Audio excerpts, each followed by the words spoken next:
News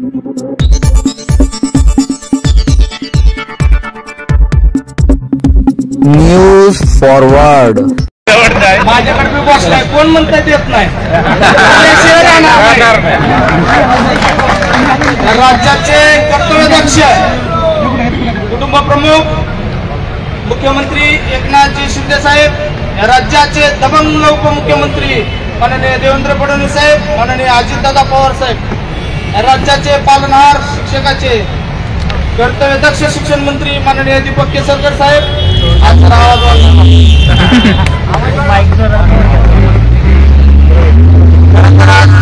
आनंदाची गोष्ट अशी आहे, आपण ज्या संघर्षासाठी लढत होतो त्याच अशा टप्प्यावरून पोहोचले की कुणी सुद्धा म्हणू शकत नाही ह्या टप्प्यापर्यंत येऊ शकत होती. पूर्ण ताकदीनं आपण त्या विषयात पडलेलो होतो. आज फायनल वित्त विभागाची सही झालेली आहे गुप्ता साहेबाची.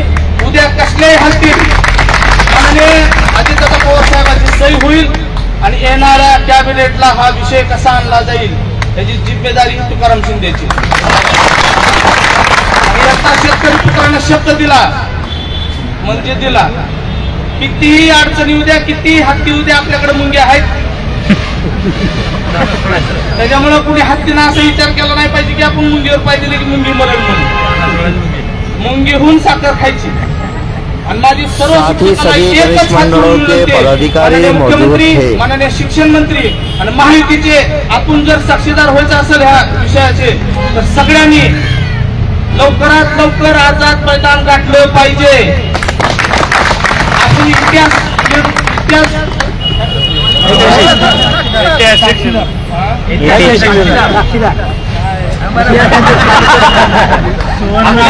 सुवर्णसणाचे साक्षीदार व्हायचं असेल त्या दिवशी सर्व शिक्षकांनी इथं हजर व्हा. मी तात्काळ माननीय मुख्यमंत्री, माननीय शिक्षण मंत्री, माननीय देवेंद्र फडणवीस साहेब यांची टाइम घेऊन बाळासाहेब भवन इथं आपण त्यांचा जाहीर सत्कार करू.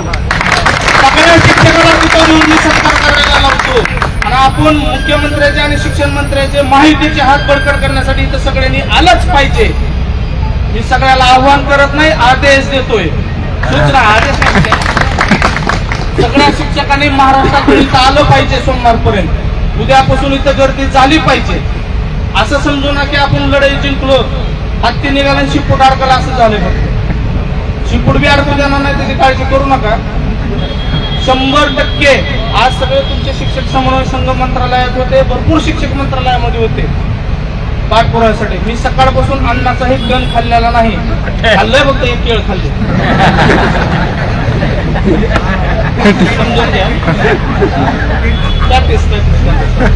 म्हणजे सकाळपासून मंत्रालयात आहेत.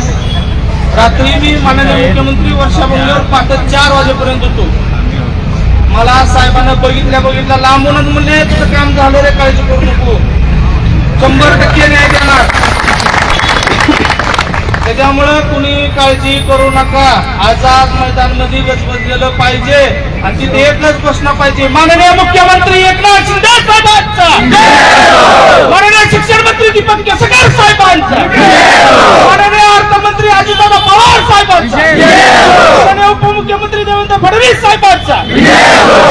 असाच आवाज मंत्रालयापर्यंत त्या दिवशी गेला पाहिजे आणि त्यांनाही सार्थ अभिमान पाहिजे की मी निर्णय घेतला, खरंच निर्णय चांगला घेतला आणि त्याची पोचपावती देण्याचं काम विनाअनुमाने शिक्षकांना केलं पाहिजे. आणि माझी सगळ्यांना एकच विनंती आहे, विसरून जायचं नाही. ज्या ताटामध्ये आपल्याला भाकर वाढली त्या माणसाला कुणीही विसरायचं नाही. पूर्ण ताकदीनं माहितीचं काम केलं पाहिजे. त्या दिवशी उपाशी राहिला तरी चलल, कोणीच केलं नव्हतं. महायुती सरकारनं आपल्याला 2 टप्पे द्यायचं काम केलंय आणि 2 टप्पे असे दिलेत. तुम्हाला पहिल्या वेळेस मी फरक दिला, आता बी तुम्हाला फरक देऊनच पैसे द्यायला लागले. त्याच्यामुळं कुणीही काळजी करू नका. आपल्याकडे हत्तीसारखा माणूस आहे माननीय मुख्यमंत्री.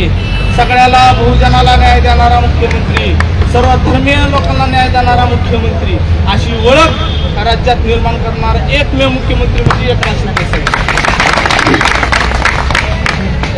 माननीय मंत्रिमंडळाची बैठक होत असताना पहिल्या वेळेसही ज्यावेळेस खाते वाटप होते त्यावेळेस आवर्जून दीपक केसरकर साहेबांनी शिक्षण खातं हातात घेतलं आणि या शिक्षण खात्यामध्ये मला आमूल बदल करायचे अशी त्यांनी सगळ्या विधान भवनामध्ये शपथ घेतली आणि आज ती शपथ पूर्ण होताना साकार होताना दिसत आहे.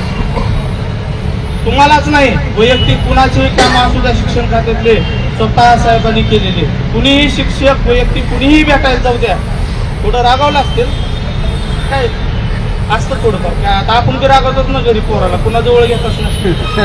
बरोबर आहे का? त्याच्यामुळे कुणी काही काळजी करू नका. मला आझाद मैदान भरलेलं दिसलं पाहिजे. मी त्या दिवशी डिक्लेअर केला माझा कालच जाहीर पाठिंबा म्हणून. झाला थोडा त्रास मला, पण काय हरकत नाही. मी शिक्षकासाठी काही सहन करायला तयार आहे. कारण या महाराष्ट्राला तुकाराम शिंदे या शिक्षकामुळेच कळाला. त्या आंदोलनापासून मी 14 आंदोलन हाताळले ह्या राज्यातले मोठे आणि त्यांना न्याय देण्याचं काम माननीय मुख्यमंत्री एकनाथ शिंदे साहेबांनी केलं व सगळे मंत्रिमंडळाने केलं. एक शेतकरी पुत्र म्हणून तुम्हाला प्रत्येक वेळेस शब्द दिलाय आणि शब्द पाळण्याचं काम माझा जीव जरी गेला तर चालेल, पण शब्द पडू देणार नाही. मी शब्द देतो. खंडेराव जगदाळ्यांचं तिकडे आंदोलन चालू आहे, आझाद मैदानला आंदोलन चालू आहे. मी त्यांनाही विनंती करतो की आपण आझाद मैदानमध्ये कोल्हापूरची टीम घेऊन या. आझाद मैदानात आपण इथून न्याय दिल्यानंतर माननीय मुख्यमंत्री, माननीय शिक्षण मंत्री, मी वेळ लागेल तेवढा वेळ घेण्याची तयारी आहे. आपण सगळ्यांनी इथे या आणि त्या साक्षीदार, त्या इतिहासाचं साक्षीदार होण्यासाठी आपण इथं आलो पाहिजे. ठीक आहे, थोडा अडाणी मी वकील आहे, मी थोडं भाषण करता येत. राजकीय वेगळं आणि ही भाषण वेगळं. त्याच्यामुळं कुठल्याही कुणाच्याही शब्दाला बळी पडू नका. ठीक आहे, केपी सर जरा तिकड बोलतात, पण आपण त्याला गुळ लावू नका, अडचण नाही. मिरची जरी दिली तर त्याला गुळाची मिरची करून देऊ आपण. त्याला गोड लागली पाहिजे त्याला, कारण त्यांचं बी खरं आहे. अनुभव बोलण्यावरच कळतं किती तवा गरम आहे. आणि तवा गरम फक्त तुम्हाला माहिती, ह्यांना माहित नाही. मी आज सगळ्याला खरंच विनंती करतोय कोणातून, मी आज एवढं मला बोलता येत नाही, मी तरी बोललोय. आणि मी आझाद मैदान मध्येच बोलायला शिकलो नसतं आजपर्यंत कुठंच भाषण केलेलं नाही.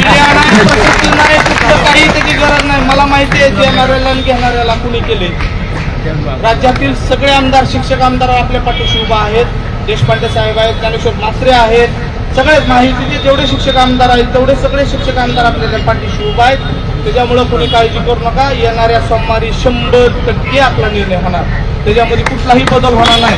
मला मुख्यमंत्र्यांनी एकच शब्द दिला काल की आपण कॅबिनेट पुढे ढकलतो फक्त शिक्षकासाठी. आणि येणाऱ्या कॅबिनेटला निर्णय होऊन आपलं सगळं निर्णय झाला त्याच्या 4 दिवसाच्या